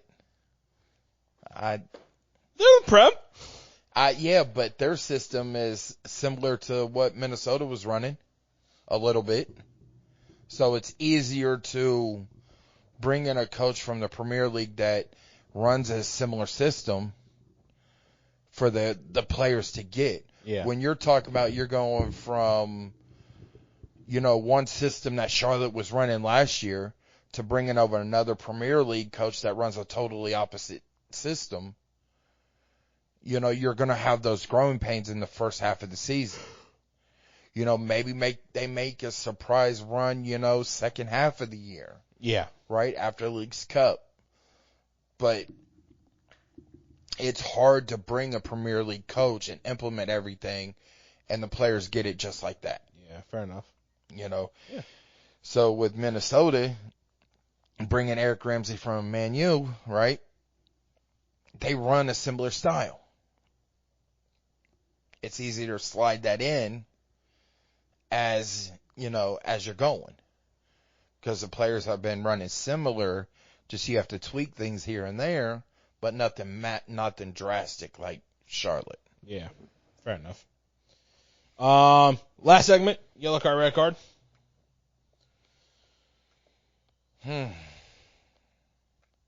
I don't have a yellow, but I do have a red. I'm trying to think. I got a yellow. Okay. And it's people that, when you're at a traffic light and you're the first one in line, knowing that you're the first one in line. At a light? At a light. Pay attention more, ladies and gentlemen. Because you don't know when the cross traffic is going to be stopping. Stop trying to read a book at a traffic light. I literally pulled up to this lady at a traffic light and looked over. And you could see as soon as we pulled up, she put her car in park and started reading a book. Now, I don't know what the book was. It could be homework. It could be, medical. It could be recipes, whatever. Now's not the time to read it, right? You're at a stoplight. You don't know when you're going to be, go. And then, light turns green and she's still reading. And you hear the horns behind her, blaring. And she just startled. And then puts her car in drive and goes off. It's just like, come on, y'all. Be smarter than that. Be smart. I have a red, and I'm getting tired of it. It is the Ohio weather. Yes, we have 3 seasons, hot, cold, and hell. Well, 4th season if you want to say freezer. Just how the other day it's snowing out of nowhere, right? Yesterday? Well, this is going out Friday, so. Touché. We don't know when we don't. We just talk, man. So sometime this week, the weather went, started snowing out of nowhere after we had beautiful weather on Saturday, okay weather on Sunday. Monday you wake up and it's, hey, we're going to have a snowstorm, and it's just snow flurries. Tuesday it's, sort of cloudy, but got a nice little 40-mile-an-hour wind gust, nothing, that trash cans won't handle. It's definitely sunny as hell. It's bright, just looking out the window. So, I mean, it's Ohio weather needs to get back onto the ecosystem schedule. Get back to its regular daily schedule. For me, my red card is coworkers. Uh-oh. What? Your coworkers? I thought something happened. No. Just one in particular. Don't come at me with an attitude for doing something that you asked me to do. Do another one? No, I don't think so. Okay. Like, if I get asked to live stream something, right? Okay, yeah, sure. Whatever, I'll do it. But if it's for something as critical as, say, a film festival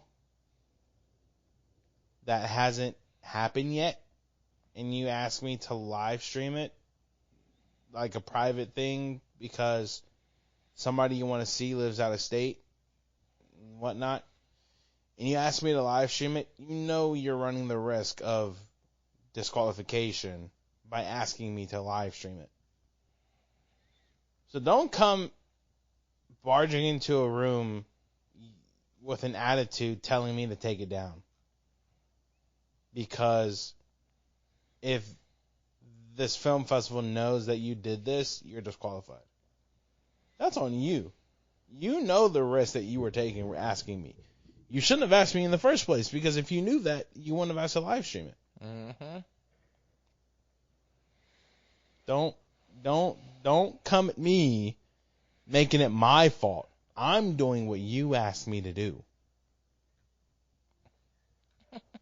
And I'm giving you all the risks that, to let you know that, hey, you risk this. Yeah. And you still say, go ahead. I'm asking you, I'm doing what you asked me to do. That's not my fault. You're the one that asked me to live stream it. So, that's my red. I don't have a yellow pretty much. Did you take it down? Huh? Did you take it down? Yeah, I did. And then, apparently, somebody else posted it on the Facebook.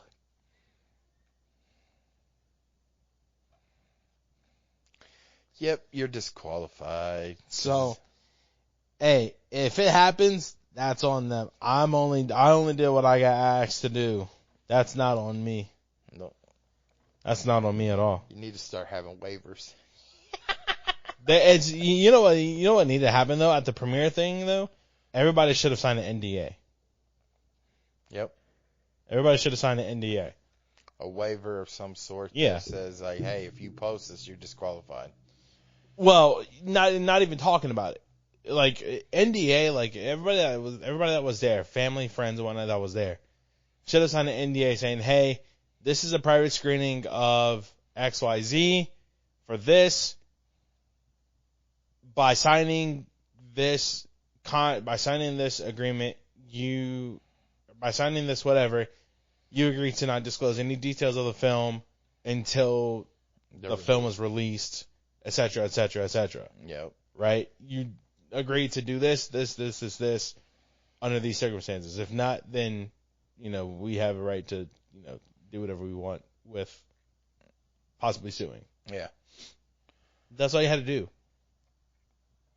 You couldn't have. You should have also thought about, hey, well, if this is going to be live streamed, this is going to go out to the world before it released. And yeah, you should have. If you knew the risk when you asked me, you shouldn't have asked me in the first place. That's all I'm saying. I don't have a yellow though. Well, I guess those are done. If you haven't already, subscribe to our YouTube channel at Wisemen Say Podcast. I think it is. Yes. Also, give us a follow on Twitter at Wiseman Pod, on Instagram at Wisemen Say Podcast, on TikTok at Wiseman Pod, I believe. Mi telefono. Dale. I can never remember this shit. You can also go to Spotify, follow us there, Goals TV. Subscribe to our, TikTok at Wiseman Pod. Goals TV, subscribe to our Goals TV channel at the Wiseman Say Podcast. We're the only crew content creators on there, or the only Columbus soccer content creators on there, actually. So, where can they follow you? Gerald Lucas 614, I believe. I changed it. Again? No, from the button. I don't even. I thought it was Gerald _Lucas 96. Yep, that's what it is. Gerald _Lucas 96 on Twitter. At Fisher Tyler __. Yeah. Also, check out our merch store. Link down in the description below on YouTube, Goals, wherever. Pin tweet on Twitter. Also, if you haven't already, consider donating to the show. Every little micro cent, that's less than a cent. That's like this big. Every cent gets put back into the show for travel, food, gas, hotels, all that fun stuff. I don't know why I'm looking over here. I forgot we even have a third freaking camera. But yeah, consider donating to the show. Everything gets put back into our travel to bring you content from MLS stadiums that we go to. Yeah. Even if you don't consider donating, share the show with your friends, with your family. There are going to be some things happening soon. We just got to work out the logistics of everything. Yep. But we think it'll be beneficial for you guys and us. So stay tuned. If you haven't already, again, subscribe, turn on the bell for post notifications. I think that's it. My HUD keeps falling. One last thing before we round out the show. It was made official on Tuesday. The summer series at the Horseshoe between Man City and Chelsea. Tickets do go on sale March 27th, which is next week. And also, I guess there will be a pre-sale, so stay on the lookout for that. But it's just huge that, the last time that we had European soccer at the Horseshoe was PSG versus Real Madrid, and Great time. I think PSG won. I think it was a draw. No, it was a 3-1 win. I can't remember what the press release said, but 86,000 fans came out, and now they're looking to top that at the Horseshoe. See if they could get more than 86,000 this time. Great time listening to Roberto Di Matteo. Di Matteo and Sean Wright Phillips. Crew fans know who his brother is as well. So it was a great time, at that press conference there. So make sure you guys grab your ticket for that, because that's going to be a fun time this summer, late summer. I don't even see. I didn't see anything. So what the friggin'? I think it was. Oh, I have the.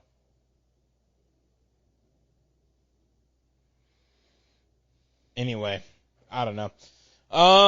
That's it for the show. Thank you to Charlotte FC Fan TV, for hopping on the show with us, and previewing the Charlotte match this week. Good time talking to you guys, as always. And that's it for this episode. Yeah. Ty Fisher, my hood sucks ass. Ty Fisher alongside Gerald Lucas. This has been the Wiseman's Head Podcast, powered by Yama Media. Joe, my friend, Asher Disher goes, Wiseman say. Only fools rush in. Peace out. A-Town. Peace out, everybody. Have a good weekend. Stay safe, stay dry, stay hydrated, stay cool. Go Crew. Stay wise, y'all.